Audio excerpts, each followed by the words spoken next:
welcome to YouTooSpain Live. This week, Chris and I bring you a special feature about the timing of residency for non-lucrative visa couples. We also have three frequently asked questions, that's easy for you to say, Skatz, about moving to Spain. And we'll be asking you to ask us anything. And finally, we'll be arguing with each other again, but this time about whether Spanish drivers are better or worse than British drivers, and whether live music or DJ music is better. And that's a bit contentious. Strap yourselves down, anything can happen. Join us on the live chat or in the comments below, because you are a part of this too. That's what this channel is all about, and you are welcome to it, to YouTooSpain. Run the theme music. Let's dance.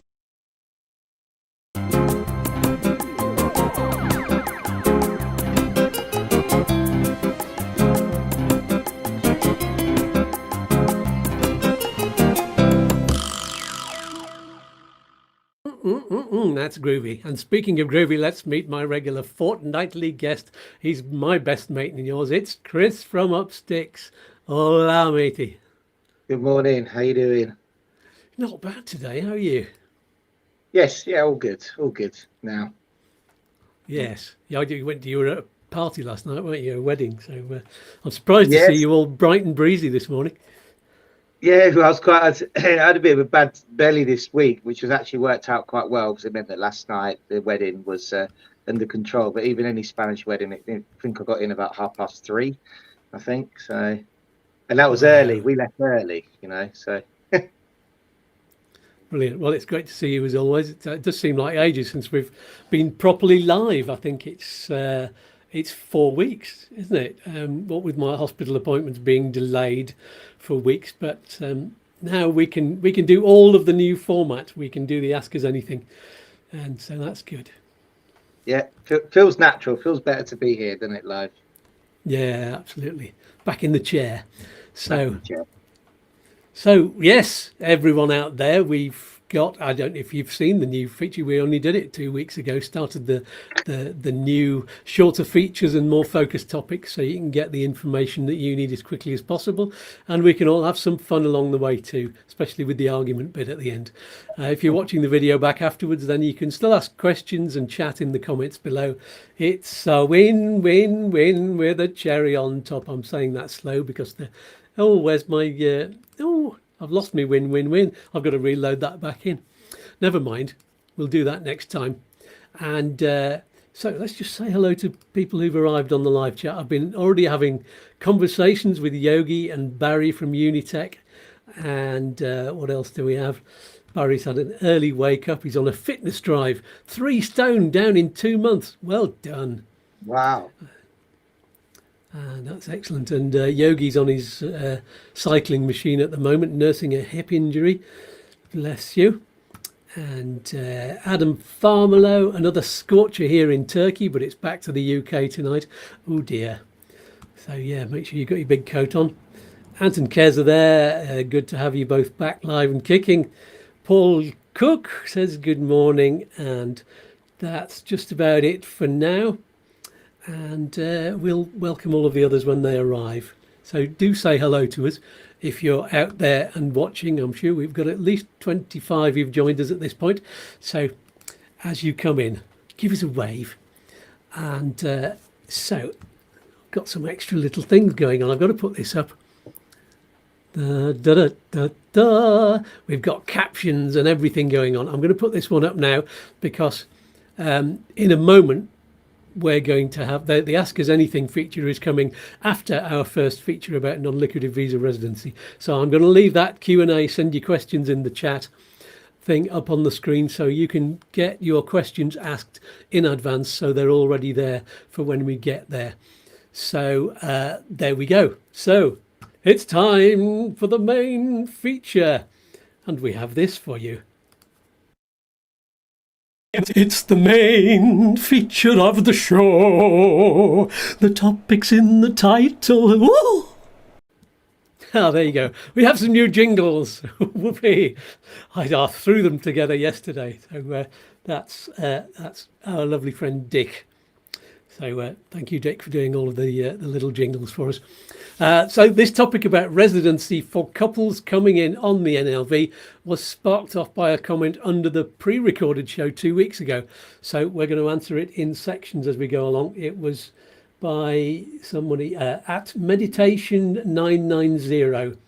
That's their YouTube handle, I think. So they were, I've written them out separately here, so I won't read out the whole thing. So they're a non-lucrative visa couple arriving from the UK in August.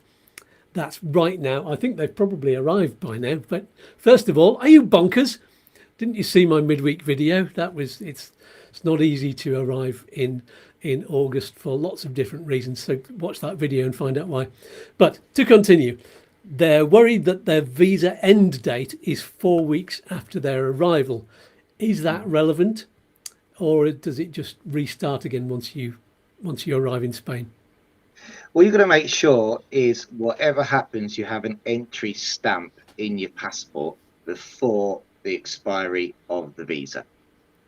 Okay, so what you can't do is, now it's always best if you can to try and register your TIE card before your visa expires, but the main thing is that if you can't get an appointment for your TIE card until after your visa expiry, because you have got that period to get in, which funnily enough, on most visas, we always talk about the 90-day validity of the visas, but they're actually for some reason given 100 days on some. For some reason, don't know why. But you have to make sure there's no way you can have an entry date into Spain after the expiry of the visa, because then they just wouldn't give you your residency for the year. You've got to make sure that entry stamp is before. And what I would advise is if you've got, obviously if you're driving, say, from France, and you can't get an entry stamp into Spain, you've got one into Schengen, then you declare, you do what they call a declaración de entrada, so you have to go to police and declare you're here. If you can't get an appointment till after visa expiry, when you do go to that appointment, they want to know that you entered Spain before it expired.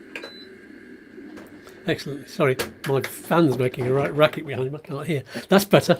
I've cured it. You just have to bash it on the top. Good. Yeah. So I think from their question, they were assuming that they only had that 4 weeks till their visa, the visa stamp date, in order to get their appointment sorted out and everything else that they needed to do. But they don't, do they? No. I mean, this is a circumstance which you see more and more with the problems that we've had with getting the appointments to register the visas, where the visas are expired, but the entry stamps are before the expiry date. And we can tell you up till now, so far so good. We haven't had any problems with the extranjerías as long as that entry stamp is before the visa expiry. Great stuff. And next question from them was, how long do you have to get a lease on a property for? That's a really good question, because obviously this relates to what are the requirements when you go to register your visa.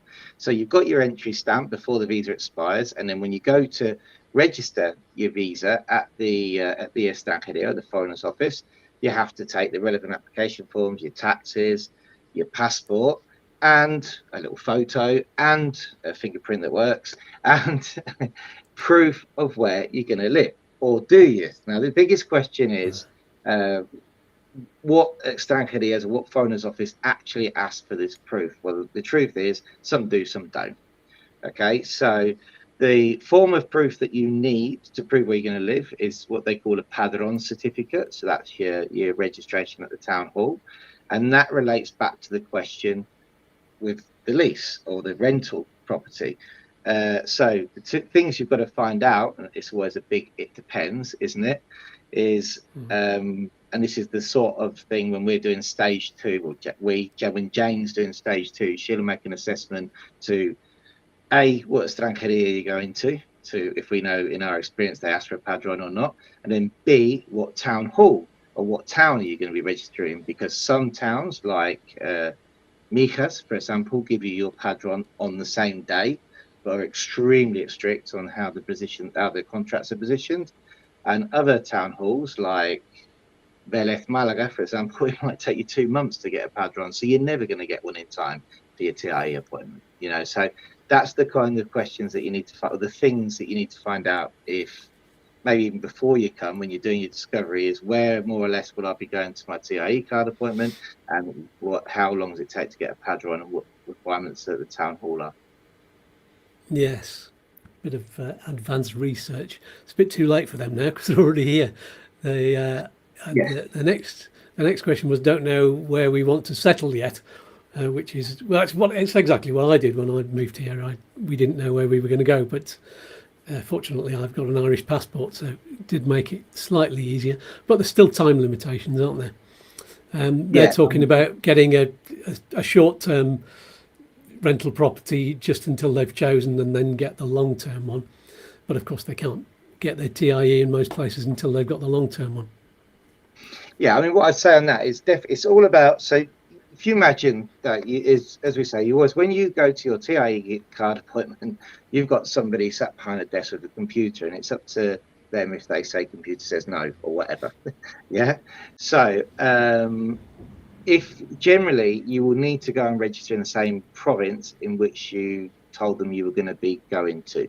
So you can use a correspondence address.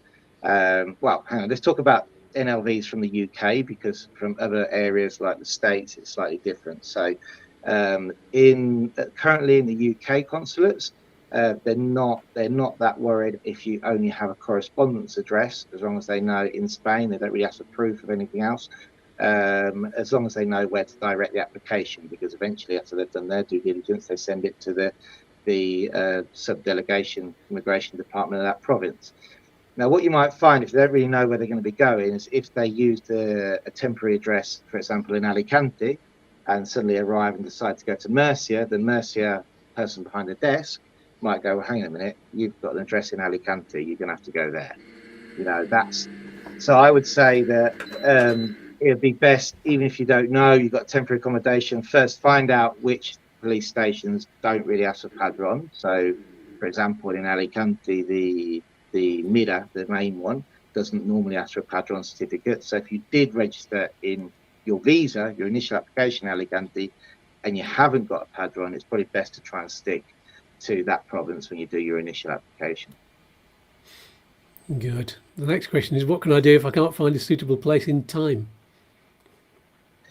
Yeah, well, it relates back to, you have got, I mean, look, as long as you've got your entry stamp, but what you can't do is get your entry stamp and then wait 6 months to go and register your visa. So, you know, you need to get it registered as soon as possible, really. And the advice, as we know from the consulates, is that you have to get it registered within 30 days. They're still saying that. Now, that is more or less impossible. But we always say that if you can, again, getting the appointments is extremely difficult, but if you can get your appointment booked, which has a booking date on it, within the 30 days of entering Spain, you might find your appointments like 2 months after that.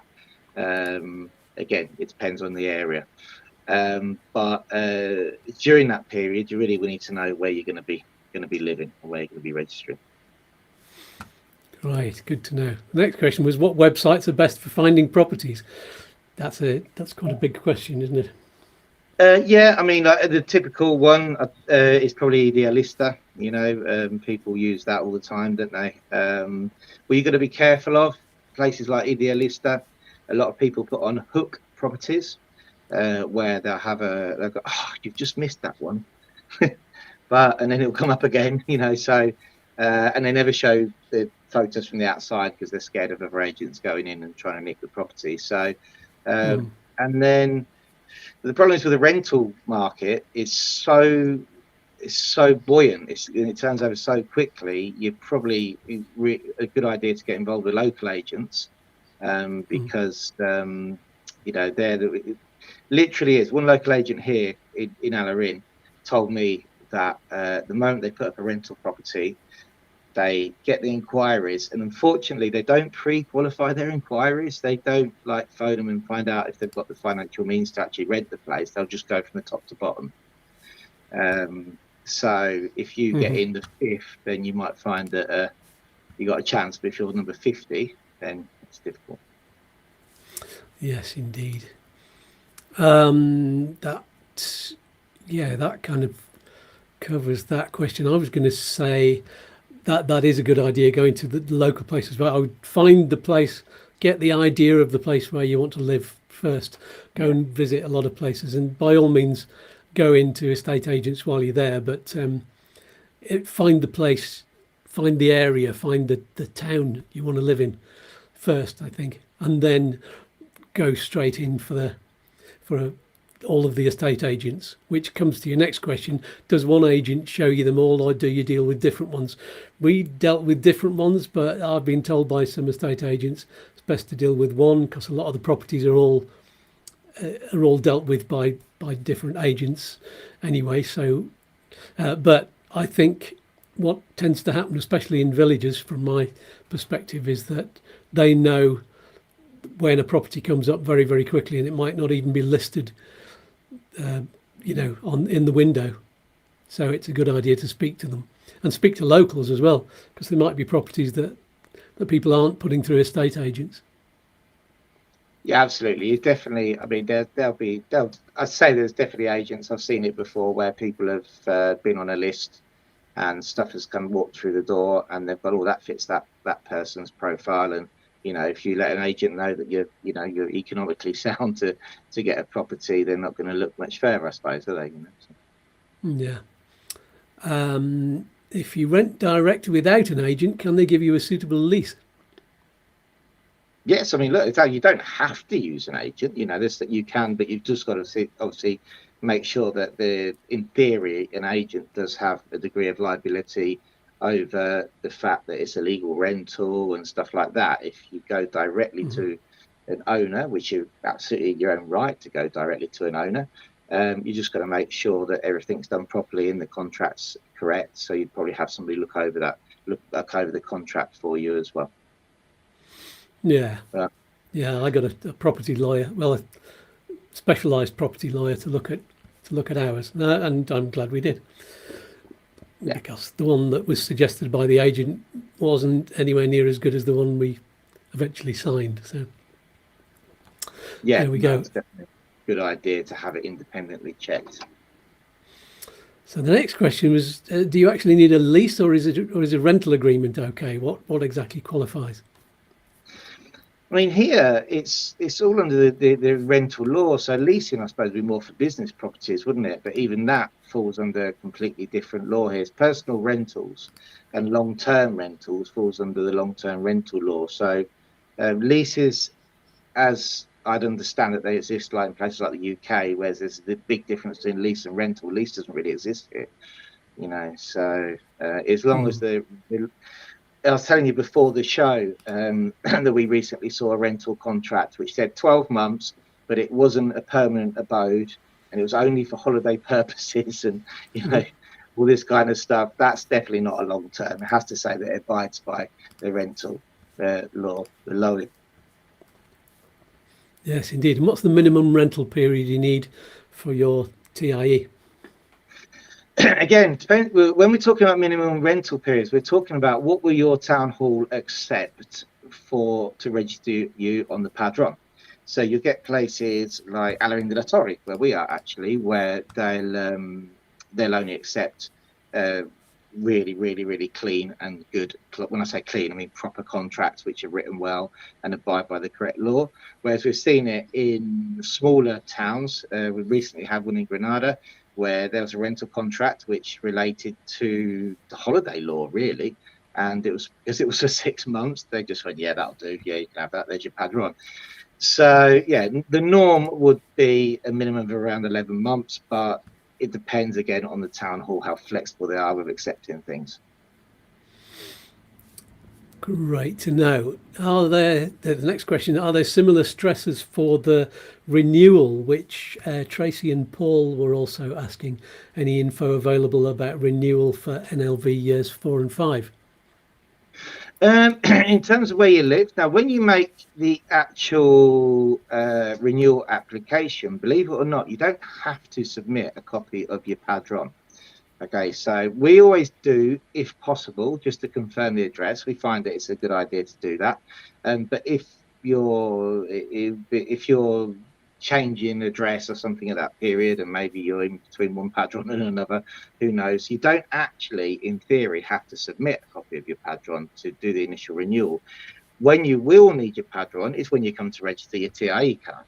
again, if you haven't changed the address, then normally, if you're EX17, you've got your approval, you've got your EX17, you've paid your taxes, you go to with your old card and go, right, give me my new one. If the address is the same on the EX17 as on your old card, normally they won't ask you for a padron.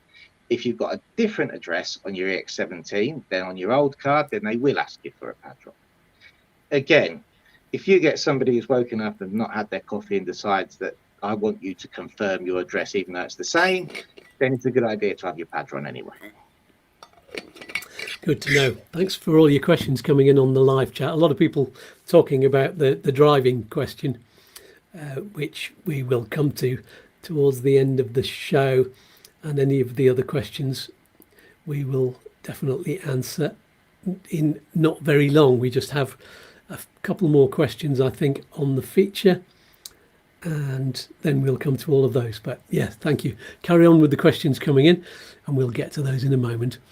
Yeah, a good question. Should I go to non-touristy places where it might be easier to find rentals in August or September? It might be nicer to live as well in August, September. Yeah, certainly. I mean, we find that it's, August and September is a really difficult time to find long-term rentals. So, non-touristy places inland, apart from the fact that a lot of the inland towns could do with more people, it's a good idea. So, yeah, definitely. I think that's definitely a good option if where you move to suits the style of life that you want to live in. But yeah, that's a good idea. I did have somebody replying to my midweek video all about it's bonkers to move in August, and they said, actually, no, I live inland, and they start renting properties off. They rent from September to August. The long-term properties, it happens a lot where they are, because it's just not a tourist place at all, which means that properties start coming up on the market in August to start renting in September. So you just need to find out where those places are. But generally speaking, if you're in a tourist area, certainly on the coast, you're just not going to find anything because they're full of tourists on short terms. Yeah, and more the tourist season has been, I don't know about other areas of Spain, but here in Malaga it's just been extended to all year round. So whereas before it was probably be shorter and people only have a tighter time trying to get the high fees for the high peak summer, now it's people are coming all year round. So certainly in Malaga they're just keeping them as tourist apartments all year round instead of doing that winter let of 6 months or whatever. Yeah, which they call the long season, don't they? And you also, what you don't want to do, because we've had people who successfully got a 6-month rental and successfully used that to get a padron as well, which is normally not the case.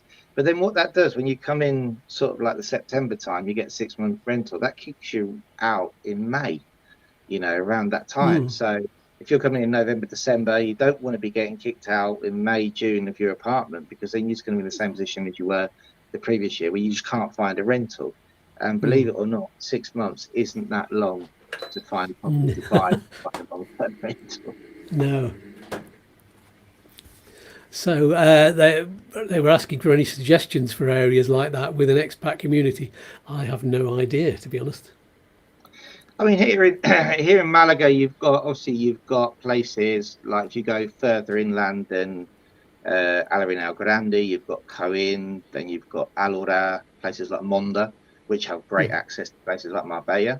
And further inland from there, obviously, you've got Antequera, Campillos, Alameda. All those places are inland with expat communities.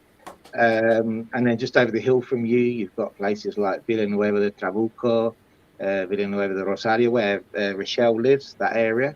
That has always been quite popular with like the foreign community and people living there.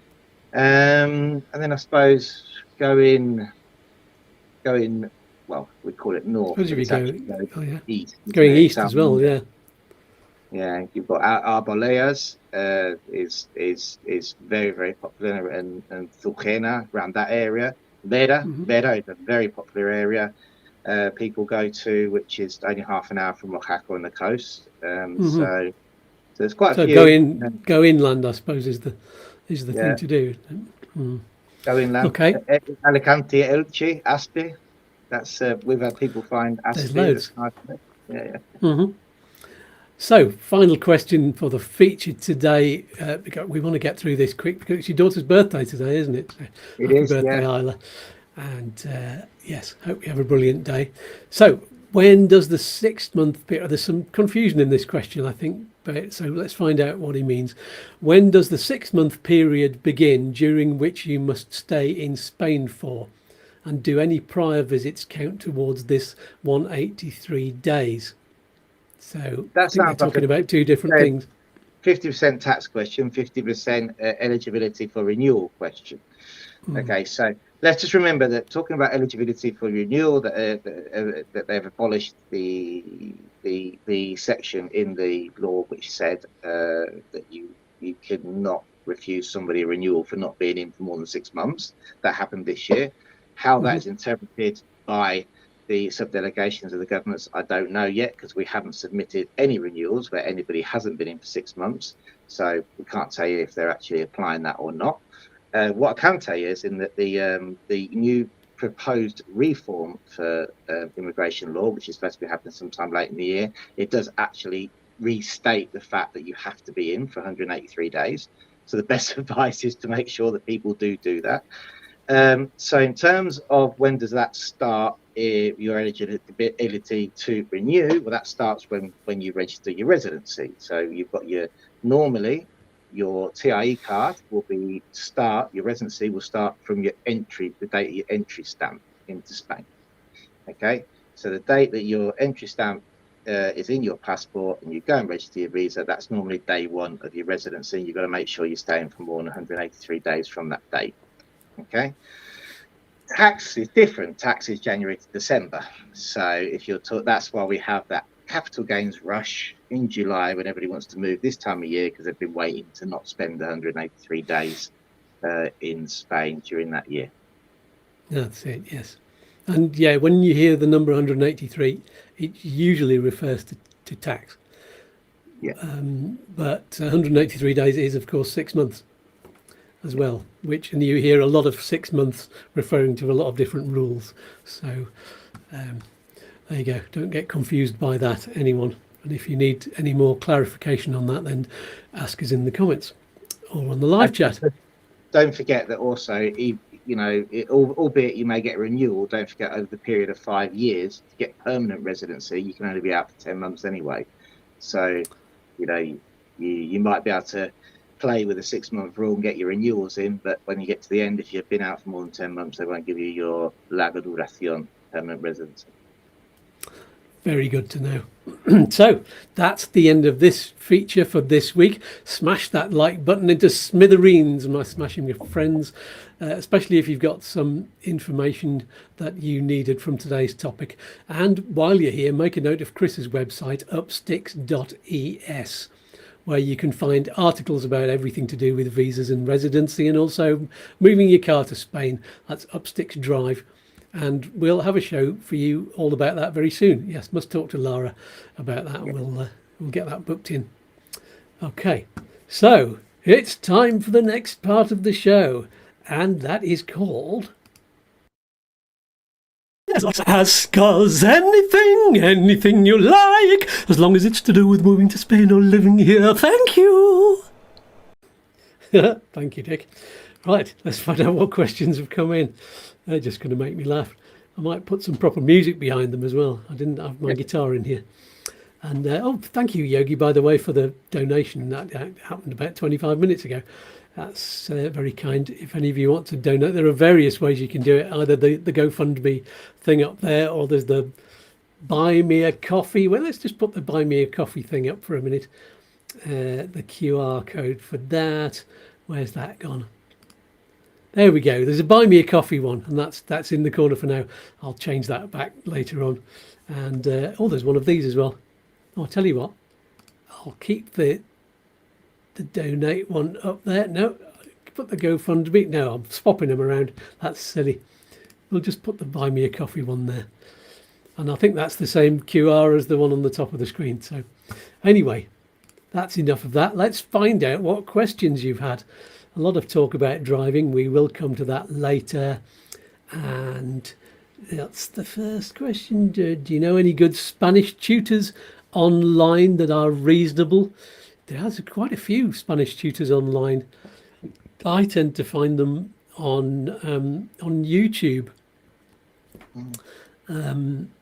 although those are Spanish tutors on YouTube. But I think they do their own online ones.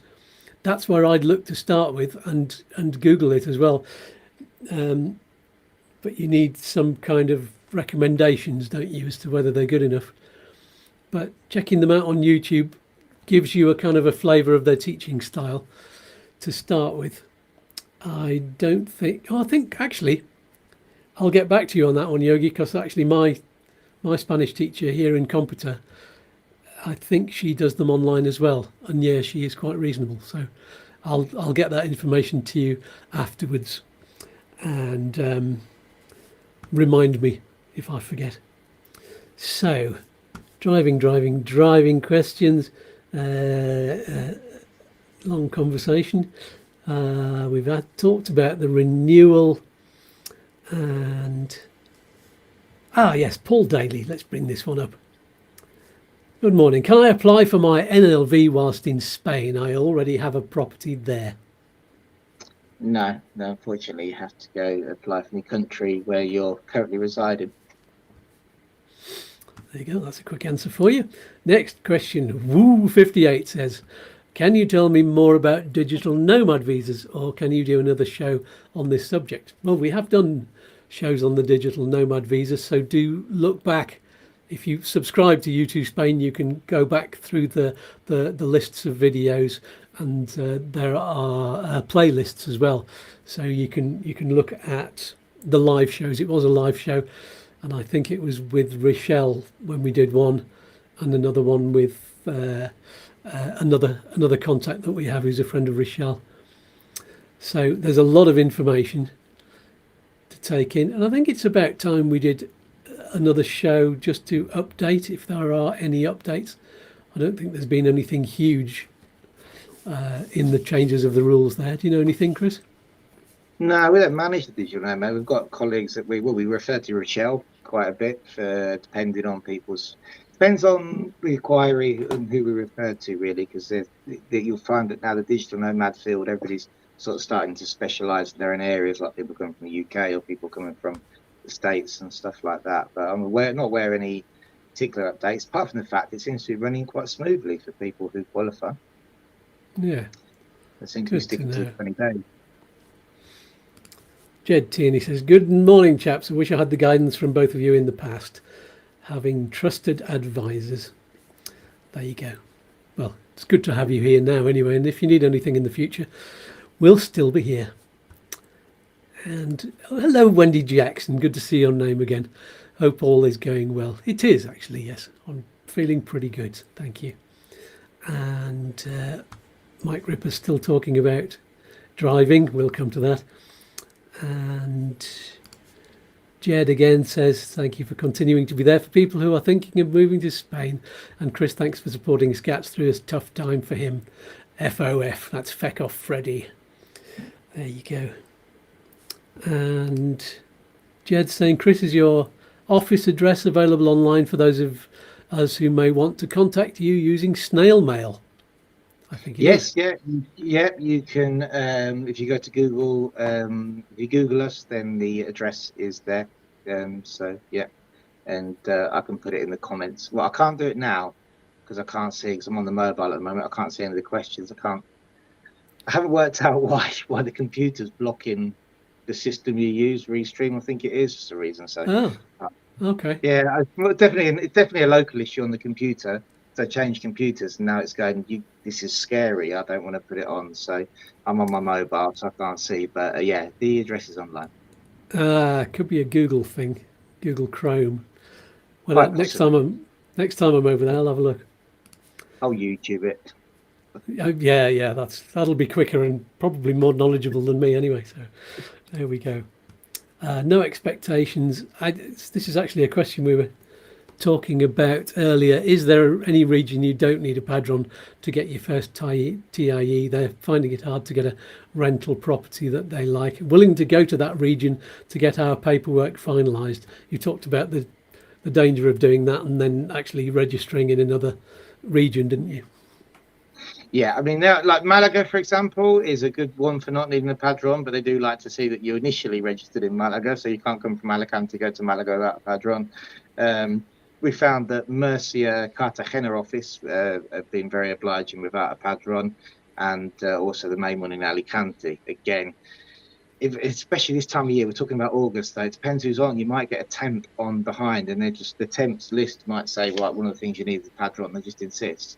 So, you know, definitely the bigger, I would say, if you have real problems, then you would definitely want to be going to maybe the provisional headquarters to get your TIE card registered, rather than going to the smaller Stratcaria offices where you might find a bit more resistance. Great stuff. And then he says further down, sorry for asking again, just joined the live stream. That's no problem at all. Actually, there was some extra information there, so it was useful for everybody that you asked the question again. So I answer every question differently. Is that what you're saying? I answered it differently.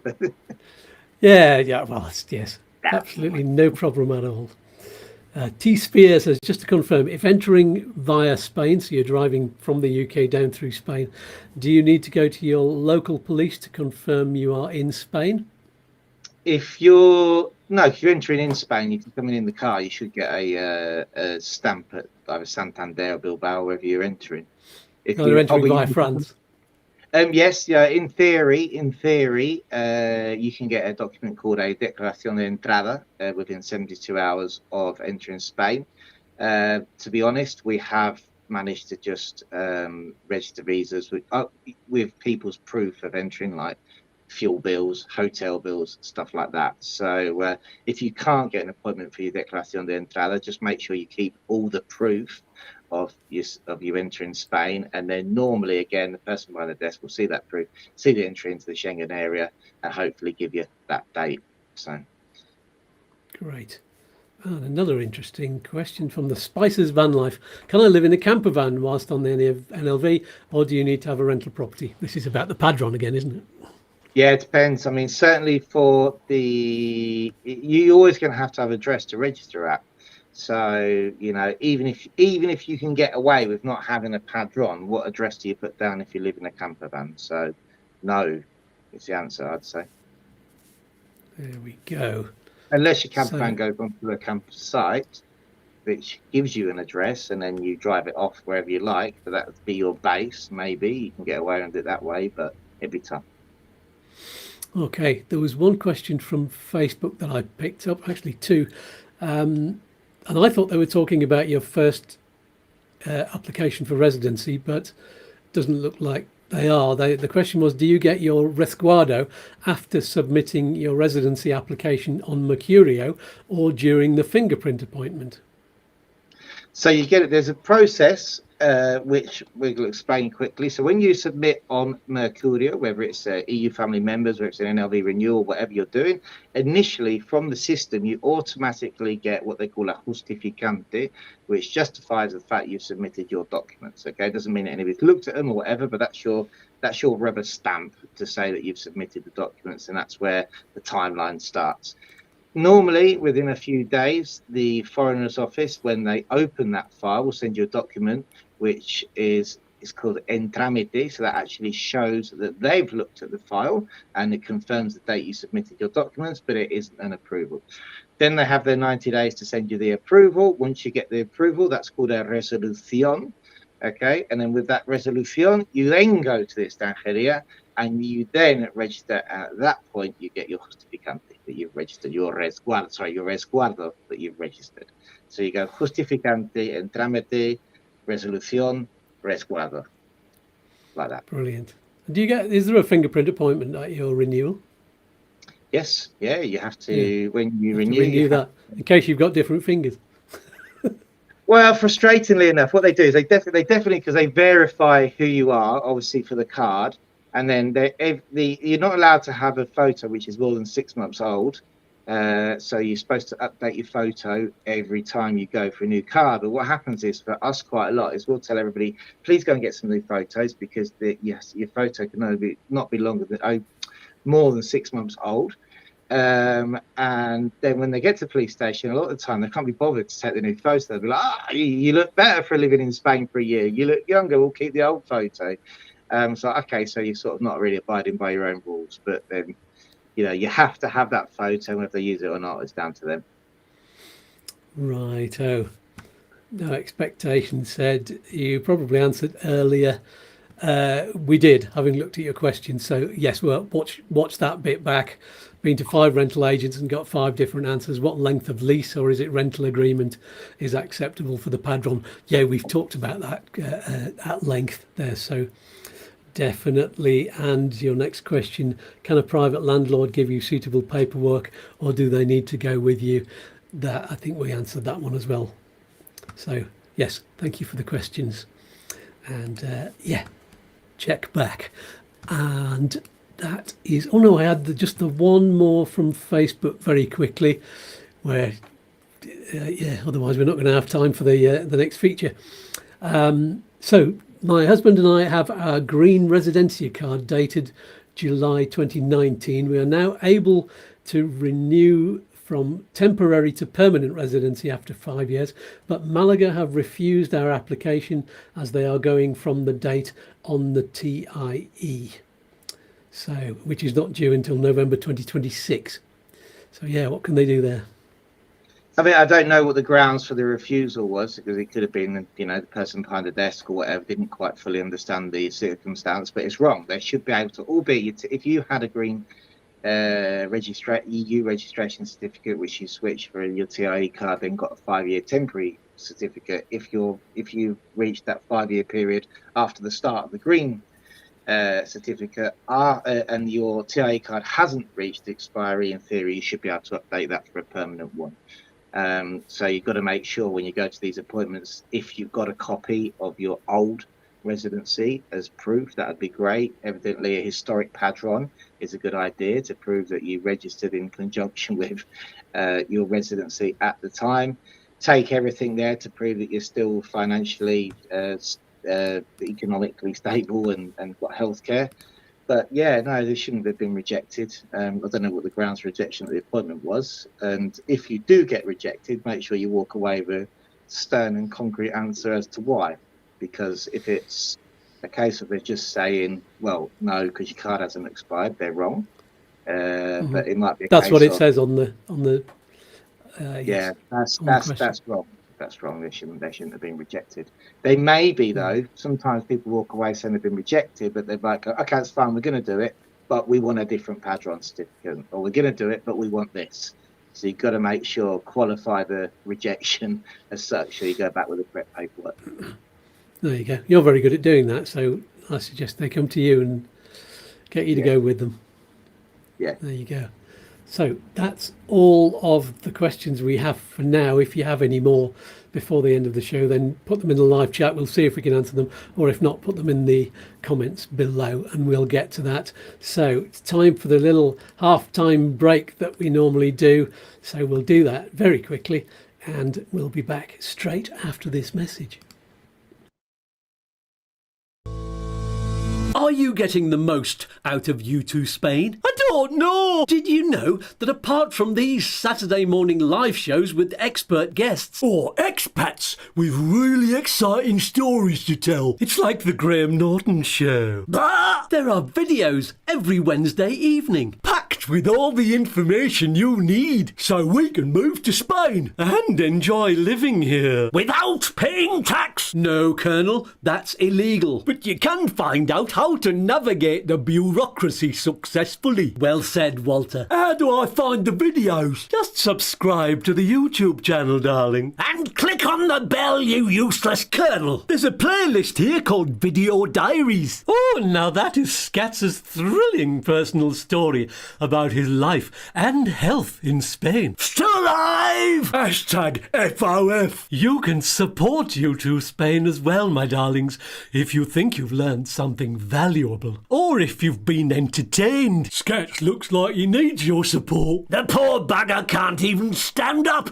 If he was a horse, I'd shoot him. Colonel! He's not a very nice man. It's all right. He's just a two-dimensional stereotype. Aren't we all, sweetie? I'm not. Brexit! Moving on! So how do we support YouTooSpain? Use the QR code in the corner. Or there's a link in the video description below. I can't find it anywhere, darling. In the video description, you idiot. I've warned you, Colonel. I'll send you back to the nunnery.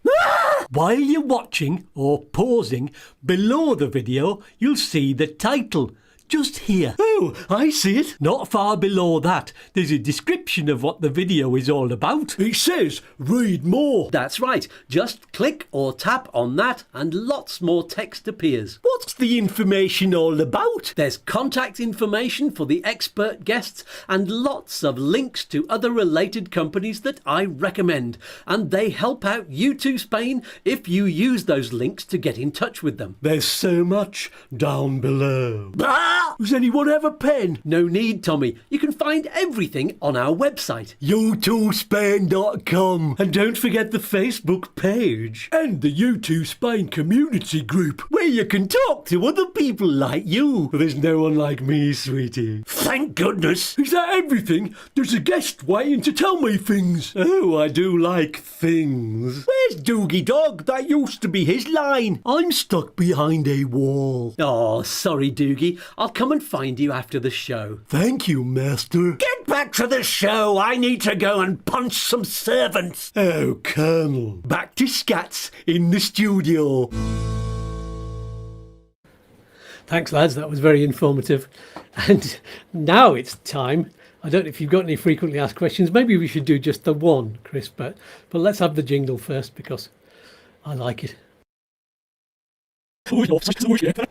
FAQs just for you, but some of them might not be so frequent.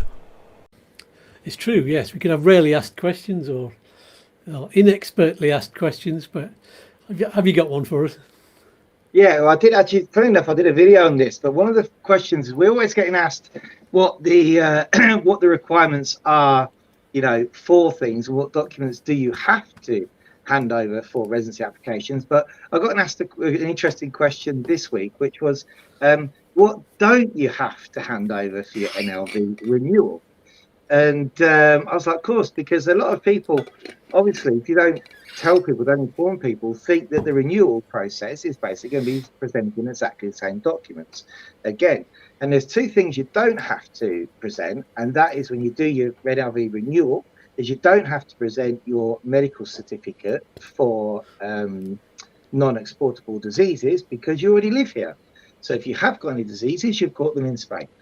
And your criminal records check, you don't have to have the criminal records check from the country of origin because you've proven before you entered Spain that you weren't a criminal, and then you've lived a year in Spain, and they will do the criminal records check when you submit your application using your NIE number to make sure that you've had no offences. So don't forget that they have other checks when they do the renewals, which is actually another FAQ I had written down here.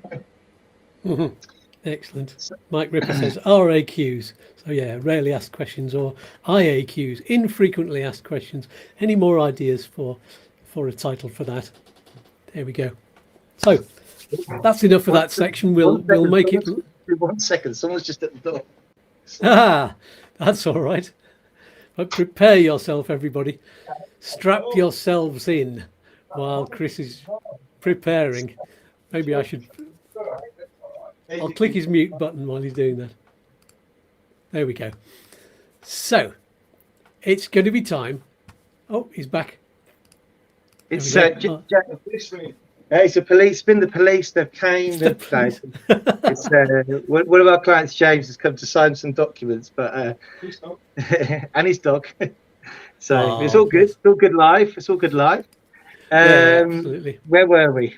Where were we? Well, we're just coming to that part of the show that everybody's been waiting for, probably. It's the big debate, the big argument.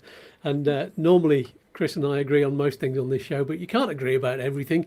So we're going to have an argument about the important things in life, which today are Spanish drivers really better or worse than British drivers? And are live music gigs with real instruments better than DJ gigs?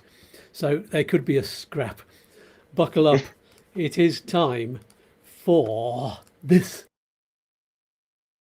Chris says, Skatz says, Chris says, Skatz says, it's the big argument. So we were questioning each other yesterday and saying which exactly do you want to support, Spanish drivers or do you want to support British drivers? And we decided that you should support Spanish drivers because you've been here longer. So come on then, support Spanish drivers for us. Yeah, because I mean, I've had a Spanish driving license for 24 years now, so I can't even remember what it's like, to be a driver in the UK. But look, I always get these things. The Spanish drivers get an awful lot of bad press, to be honest with you, which isn't very well deserved. Because over the recent years, if you look at like the DGT, our authorization equivalent to our DVLA. Driving authority, they've put out so much information to try and help Spanish drivers, and I think they've abided by it. So, one of the biggest things is the roundabouts, which everybody goes mad on, which you've done a fantastic video on, and I think it's actually quite sensible that you drive around the outside of the roundabout until you have to go off. I think that's an absolute brilliant thing to do. I think cutting across could cause more accidents. What do you think? I think it would help if roundabouts were just one lane. Although if you've got 3 lanes coming into it, that's not going to work at all, is it? So that was just an idea off the top of my head. But no, I quite like the idea of going around the outside. But you've got to look over your right shoulder and your left shoulder, because if somebody just cuts straight across while you're going round wanting to turn left, then you're going to be in trouble. That's when the accidents happen. But I use both lanes. I just do it very carefully. I drive on the, if I'm going to turn left or wanting to turn right back on myself for 360, then I'll go around the middle of it. But you have to move into the outside lane before you get to the exit in order to avoid pranging somebody who's coming around the outside like you're supposed to do. So, and funnily enough, it's in the rules.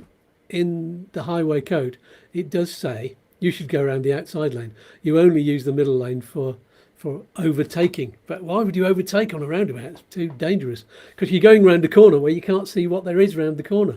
Why would you overtake when there might be a car 10 meters in front of you? It's just ridiculous. So that doesn't make sense. But when you go on to advice from N332, which is the police's Facebook page, the Traffico's Facebook page for advice, they say, yeah, actually it makes sense to go on the inside lane if you want to turn left or take the 4th or 5th exit, So they're going against the highway code by saying that. So I think what doesn't make sense, I'd say what doesn't make sense, we see quite a lot here in Malaga, because we do have quite a few tourist drivers as well, is people stopping on roundabouts. That's one of my biggest bugbears. If you're on a roundabout, just keep going round until you find your exit. Or Spain has about 48 million roundabouts, I think. So even if you take the wrong exit, I guarantee about a kilometre down the road, you'll be able to turn around and come back. So, but never, ever, ever stop on a roundabout.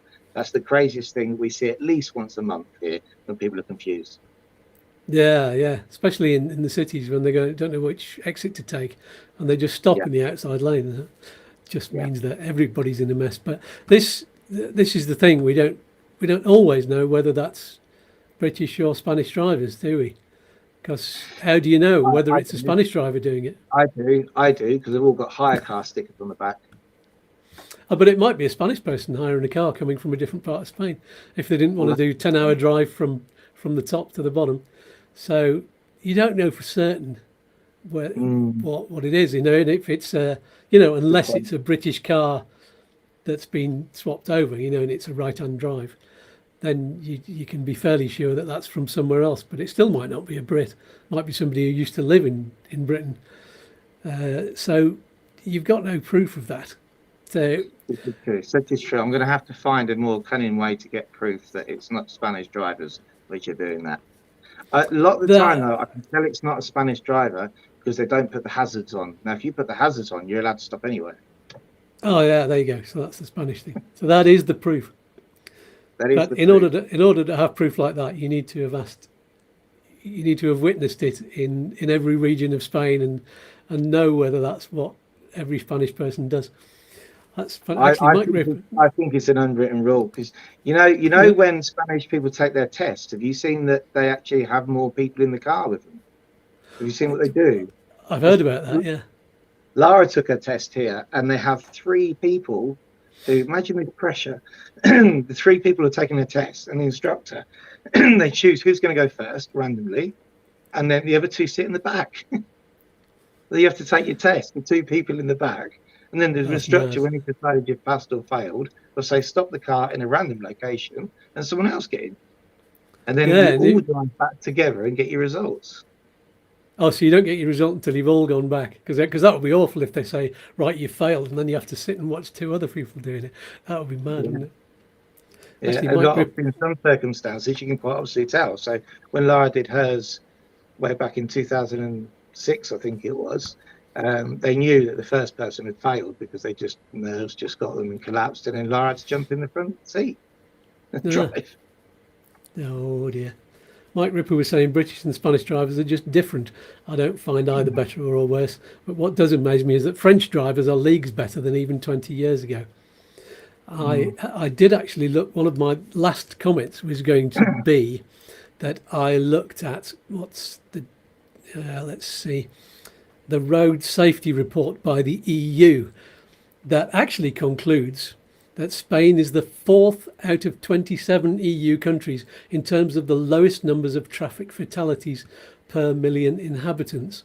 And over the last 20 years, this rate has decreased more substantially than the EU average. And actually the EU average, the graph, is going down. So there are fewer fatalities. The only time the fatalities have gone up in Spain is for cyclists and for motorbikes. I do notice when there's been an accident, there does tend to be a motorbike or a bike round here, because you get a lot of bikes going up the mountain roads, and there are corners like that all the way around. So, and that's where you get when a bike goes round and cuts a corner slightly, they're in slightly more in the middle of the road. And all you need then is usually a tourist who's not used to the road driving in the middle of the road when they go around the corner, and that tends to be when the accidents happen.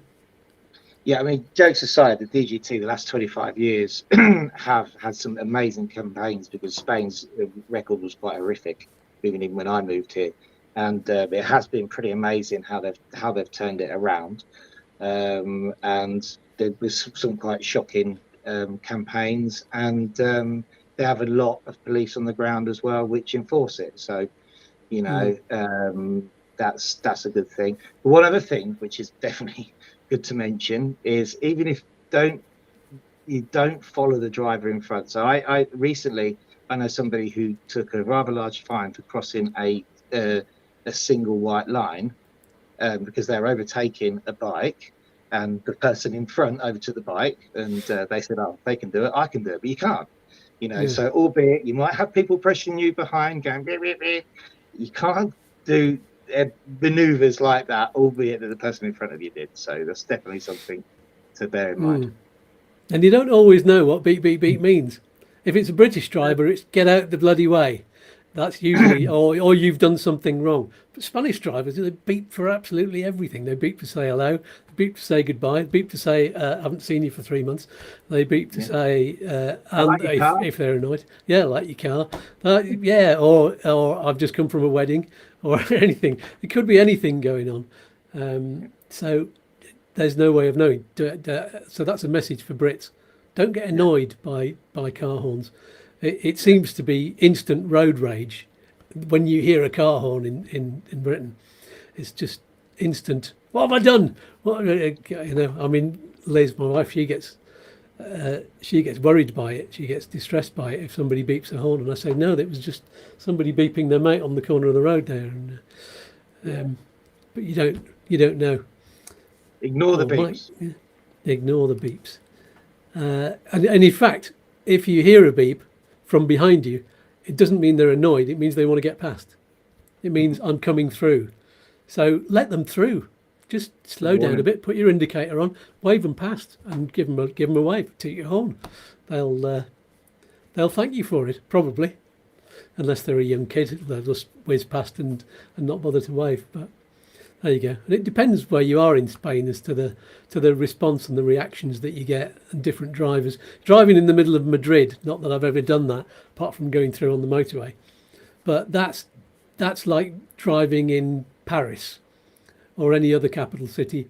It's madness, and there are the driving style is different there from being in the country, and even from being in Malaga. That's not that difficult to drive in Malaga, is it?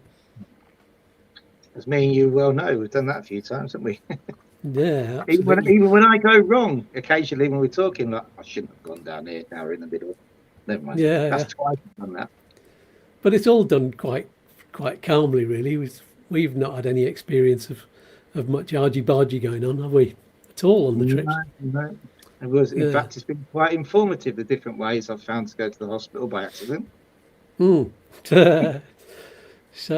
you're right, we're not arguing very much at the moment. Shall I go into I try to defend the Brits. I think actually it's important to distinguish between Brits who live here and Brits who are here on holiday, because there's quite a difference in the driving style. Because when anybody's on holiday, I think, but especially Brits, because they're used to doing right-hand drive, when they're driving a left-hand drive instead of a right-hand drive, if it's a hire car, it's not their car, so they don't know where all the buttons and levers are to start with. They might be confused by the road signs, they might be distracted by their surroundings, and they're definitely confused by the roundabouts and the pedestrian crossings as you exit the roundabouts. You just don't expect it until you've been here for more than 24 hours, in which case you know they're there on every single roundabout. But Brits who live here tend to be more used to the roads, and quite a lot of them are retirement age. So the driving style, I think, has mellowed a lot. I know that mine did when we moved to Ireland. I just didn't want to keep getting speeding tickets, which I used to get every 2 years. So I calmed it all down a bit. And from my experience, from the many lifts that I've had recently, that have most of them have been from Brits, I'd say they're not in as much of a hurry to get places as they used to be. And older people do tend to be more concerned about road safety as they get older, I think. It's in my experience. I don't see any problem with the roundabout rules, because if you drive slowly enough around them at a good pace, not too slowly, obviously, because that's just as bad as parking, but if you drive slowly and carefully enough and look at what's going on around you, you can see what the trouble is, and you can stop in time. And if somebody cuts you up, you've got time to jam the brakes on. But if you want to do zip round and cut across at 40 or 50 miles an hour, then you're asking for trouble, really. Whatever you do. My experience last year, I went to the UK and drove 2,000 miles. We led Midlands over to Preston, to Scotland, down to London, back around and back again.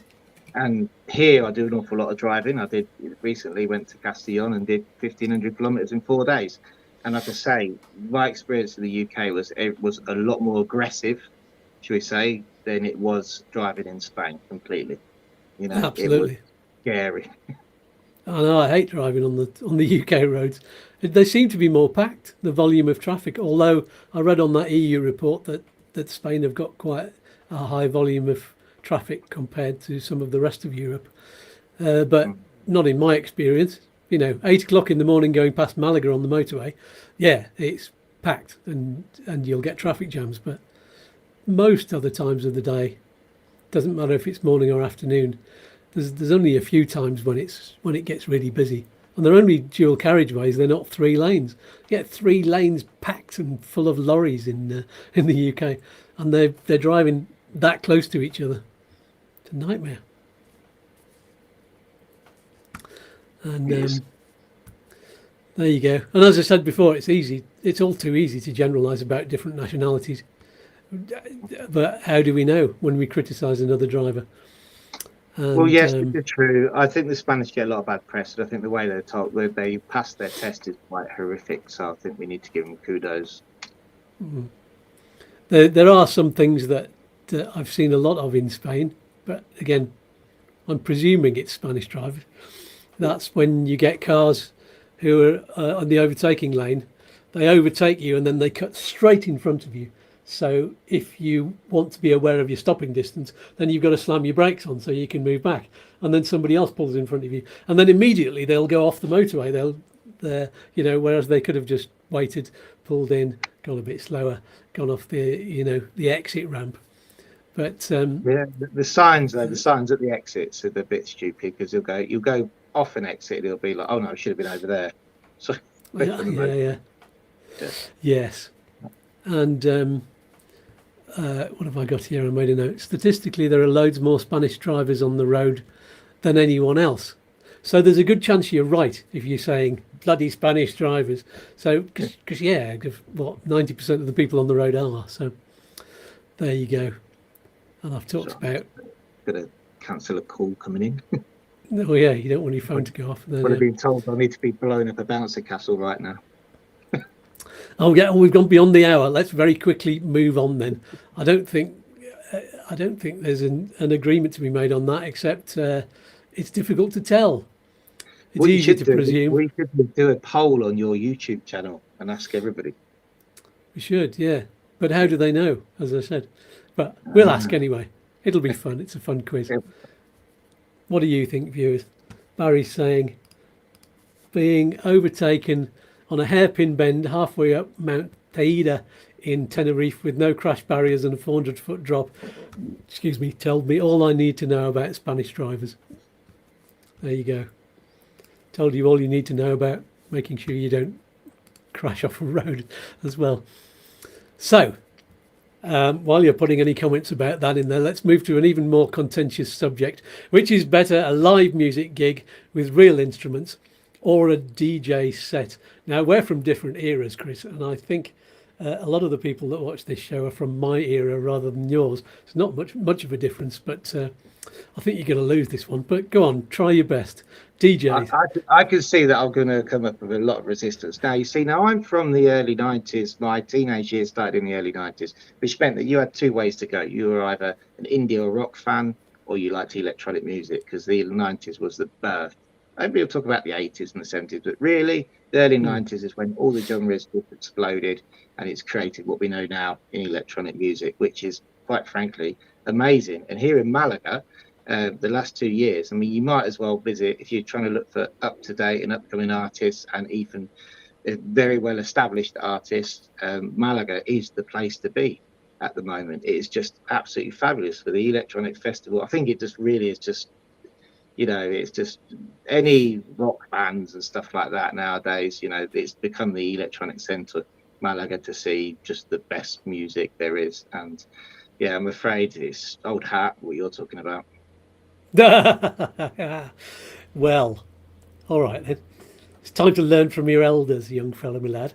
So, I was born before the time of not before the time of DJs, because they've been going since the 1950s probably, but DJs who mix and mash tunes together and use samples to create something different, create these different styles of the music. And I've got absolutely nothing against DJs. I'm not the sort of person who says there's no skill in playing other people's records and mixing them together, which is what people were saying in the 80s especially, because I've danced my arse off all night to some very skillful DJs who know how to put on a good show and wrap the crowd around their little finger. However, when you get to see and hear and experience a band who've written all of their own music with all of its artistic depth and range and they've arranged the instrumentation together so that it all blends together beautifully and plays with your emotions down to your very soul. And they play their instruments to such a high standard that takes a lot longer than it does to become a professional DJ. It can take decades even of practice to achieve, combined with years of playing together in front of nobody to begin with, and then honing your art on the road and reacting and with the crowds, and so that you've got this stagecraft so that you can bare their souls and become one with their fans. Then you've seen something incredibly real and raw, and there's nothing quite like it.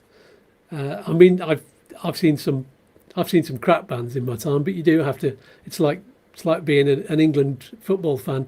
You've got to face the crap before you face the good stuff as well. And When's the good also, stuff hmm? When's the good stuff gonna happen? The other thing is, DJing is about getting people dancing, and that's only one of the things that live music is all about. I think you don't get ballads from DJs, you don't get country music, you don't get all of these different styles. You get pumping beats and you get drops, and it's mostly about the drum and bass, which is great, but it's more limited in what you get from it. Some of the best club nights I used to go to, they actually had live musicians playing as well along. This was more like back in the 80s when it was trance and all hippified, and that for me was much more exciting because you could engage with the musicians as well as with the DJ. And there are bands like Faithless who play with a DJ on stage with them. Now I love all of that because you can react to the audience more.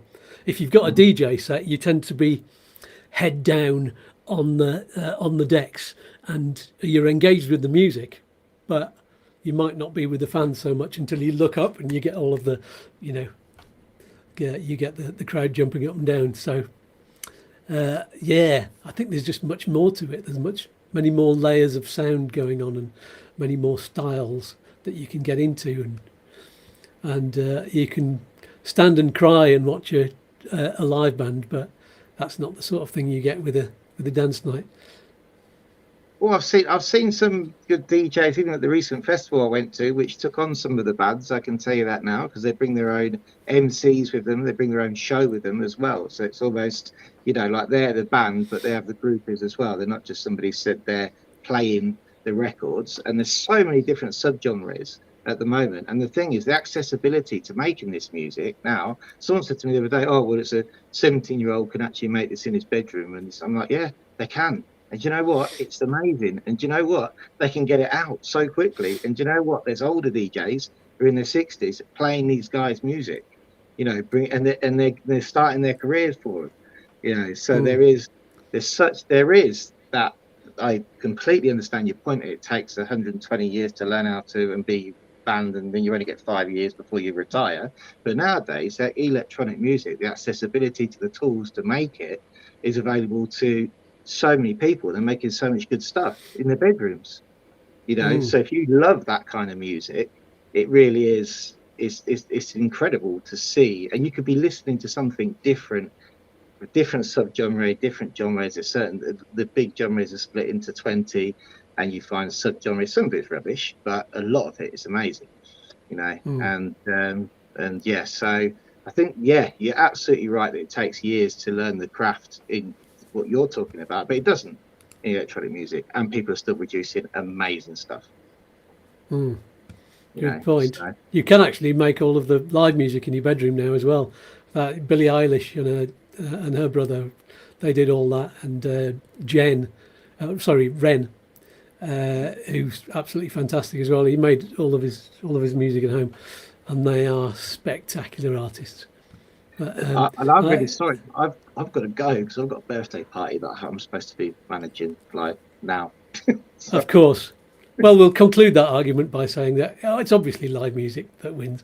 I was going to back it up with science as well. You put somebody in front of in an MRI machine listening to music, and it lights up about 10-15% of your brain. But if you put a musician playing live music while they're reading the music as well, and while they're singing at the same time, your whole brain explodes with colour. So I think that just That proves would be it. a brain from your generation. From my generation, people who liked electronic music in the 90s could quite possibly have that explosive. Because my brain would Oh, I probably know do it's that. only the certain parts of your brain that react to the music. The other Mm. parts are reacting to your motor functions when you're playing the instrument, your reasoning functions when you're reading and how to express the music, and all of those things. It lights up more areas. Anyway, that was the mic Anyway, drop moment. So I'll let you go, and I'll close off the show on my own then, so you can get this birthday party started. I'm Get afraid I that have party to go. started. Yeah. Okay. So everybody say goodbye to Chris, and thanks very much. We will see you in 2 weeks when we'll talk about something else. See you later, Bye guys. bye for now. Bye bye. There we go. So did you enjoy that, everybody? We will we'll get back to some more arguing. If you've got any topics you want us to argue about, then do write to us in the live chat or in the comments. There's so many comments. Let's go back onto the live chat, see if I can answer any of these questions. Where did we get to now? Living in a camper van, done that one.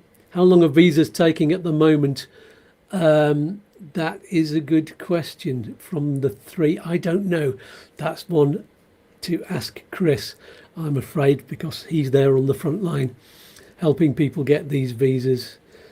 I don't know if it's taking slightly longer because of August, but we are coming to the end of August now. And in a week's time, there's presumably going to be a speeding up of the process. So, sorry, I don't know the answer to that one. Gareth says, I'm bringing a right-hand drive car into Spain. Is there anything I should be aware of? I'd say the two things about right-hand drive cars are overtaking on the motorways on any two-lane road, because you need to pull out more to be able to see what's in front of you. And if you're overtaking on a one-lane road, definitely you need to be out in the middle of the road before you can see what's coming. And by that time, another car might have come. And the other thing is when you're at a toll road, at the toll machine, or you're in a car park and you want to get your ticket out or pay your money in or show your ticket, then you're on the wrong side of the car. So it's all right if you've got somebody with you in the passenger seat, but otherwise you might need to climb right across and open the window and get out of your seatbelt and everything, or leave your car and go and put the ticket in. So those are the two things that you just need to be aware of. I wouldn't like to overtake in a right-hand drive car on some of the roads up here in the mountains. But there you go. I know lots of people who actually do prefer the right-hand drive cars because they're just used to driving them. And Mike says, don't do what my Spanish brother-in-law does, stop halfway around the roundabout to consult a map to see which exit to take. It's terrifying. Yes, we were talking about that earlier, weren't we? And he does that regularly. He says, if you fail, you have to walk home. And Yogi's saying, but the stats could be because there are more people cycling than driving. It could be. I don't know whether more people are cycling now than they used to, but cycling accidents haven't gone down. They've kind of increased, and there could be quite a few different reasons for that. I think there are more people. It could be that more people are not using cars and using cycles, but where I live, if anybody's on a cycle, then they've got the full cycling kit on, and they're doing it for a reason, not just to get to work and back, because the roads are just too steep going up the mountain roads. They're all racing cyclists and touring cyclists and things like that. So, and I think there are definitely loads of them in our area. Spain's very, very hot on cycling. They have their own Tour de France, which I can't remember the name of, which is very good, and it's very, very popular. So they're more cycling journeys than car journeys. I guess in some areas there would be, but you're talking mountainous regions, maybe not as many. There you go. It's worth researching, isn't it, that one?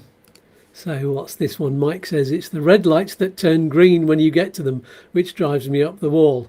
The locals know it's going to turn, but you're driving up thinking, will it? Won't it? It's true, there's no amber in Spain, just the red and the green. What you can do, if you're at the front of the queue, you can lean over slightly and look at what the pedestrian flashing lights are doing, because you can see there's usually a countdown number. I know in Malaga all of the pedestrian lights have got a countdown feature, so the pedestrians know how long they've got to cross the road. So you can kind of time it from that. You know whether it's going to change. Yeah, so that's good to know. Phil Quantrill, good to see your name again. Minor road joining a major road on a T-junction.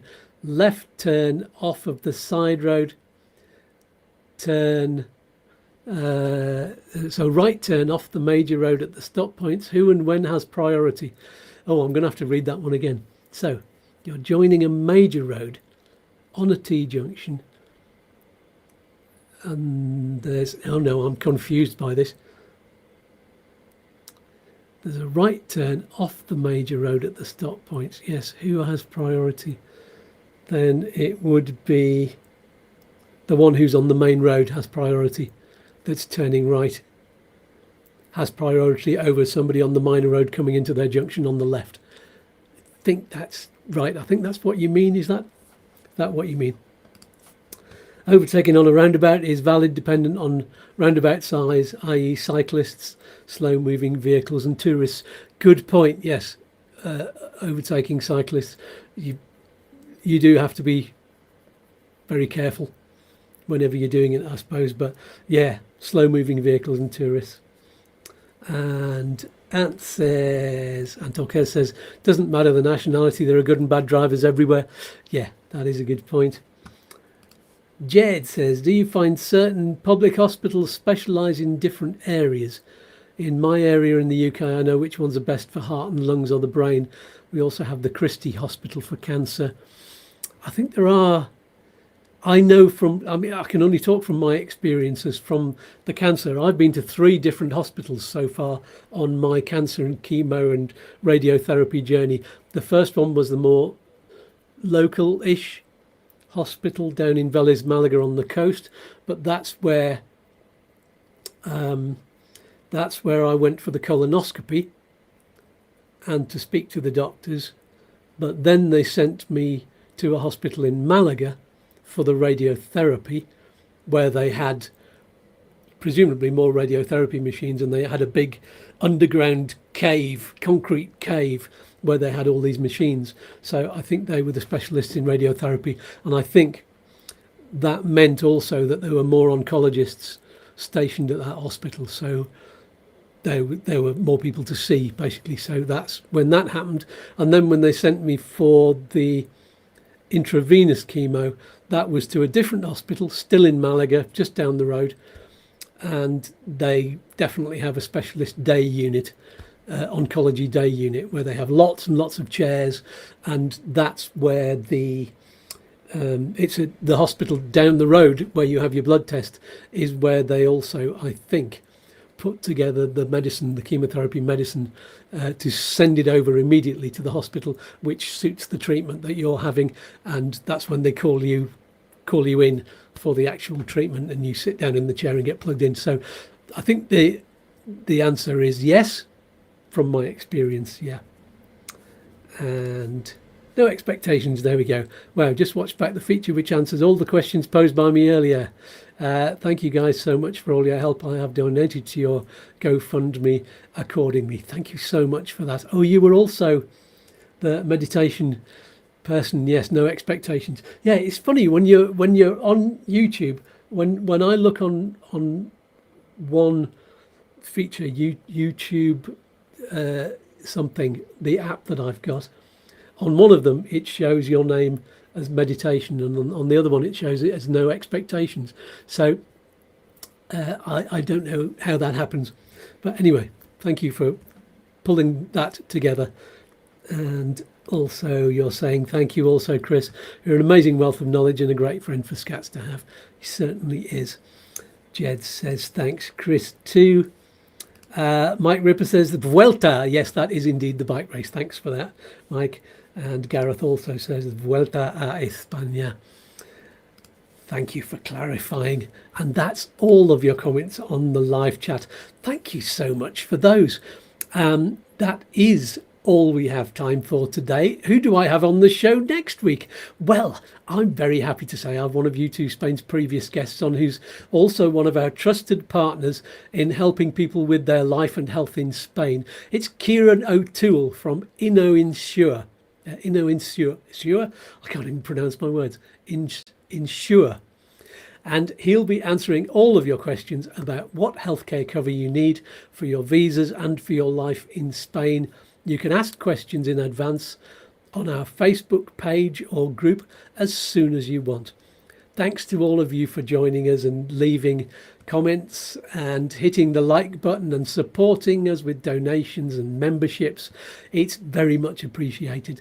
I will see you either on the midweek video or live on Saturday mornings at our regular time of 9 a.m. if you're in the UK or Ireland or Portugal or the Canaries, or 10 a.m. if you're in Spain or Central Europe. That is all for this week. Somebody pass around the questions and arguments cookies, and I'll say peace and love, peas and fluff to all of you. And here is one final message. Where is it now? From all of us here at YouTooSpain and all of the voices in my head. Bye for now. Goodbye, toodaloo, Peace and love. peas and fluff, oi oi, don't do anything I wouldn't do. One more cosmic dance? All right then, look mum, I'm dancing, oh, I'm all a quiver. Let's dance.